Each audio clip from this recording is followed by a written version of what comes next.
வணக்கம் நண்பர்களே, welcome to my channel CCF. So India வந்து பாத்தீங்கன்னா இங்கிலாண்டை 4th T20 வின் பண்ணிட்டாங்க. அது எல்லாமே ஓகே. பட் இந்த வீடியோல நம்ம டிஸ்கஸ் பண்ண போற டாபிக் என்னன்னு பாத்தீங்கன்னா அபவுட் த கன்கஷன் சப்ஸ்டிடியூட். அதான் ஞாபகம் வச்சுக்கோங்க, லாஸ்ட் ஓவர்ல சிவம் துபே பேட்டிங் விளையாடும் போது அவர் ஹெல்மெட்ல அடிபட்டுச்சு.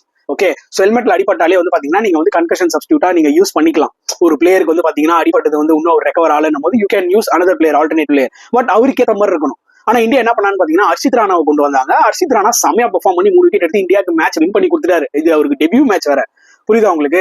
பட் இந்த ரீப்ளேஸ்மெண்ட் ஃபேரான்னு கேட்டீங்கன்னா சத்தியமா நாட் ஃபேர் தான் நான் சொல்லுவாங்க. எனக்கு தெரிஞ்சு சிவம் துபேக்கு கரெக்டான ஒரு கன்கஷன் சப்ஸ்டியூட் யாருன்னு பாத்தீங்கன்னா ஸ்குவாட்ல இருக்கிற ரமன்தீப் சிங். ஏன்னா சிவம் துபேயோட பேட்டிங் கேப்பபிலிட்டி வந்து பாத்தீங்கன்னா ஹர்ஷித் ராணா கிடையாது.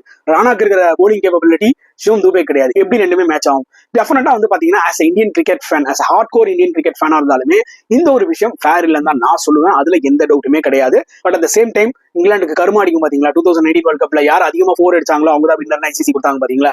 ஒருவேளை அதெல்லாம் அடிக்குதோ இங்கிலாந்துக்குன்ற மாதிரி தோணுது.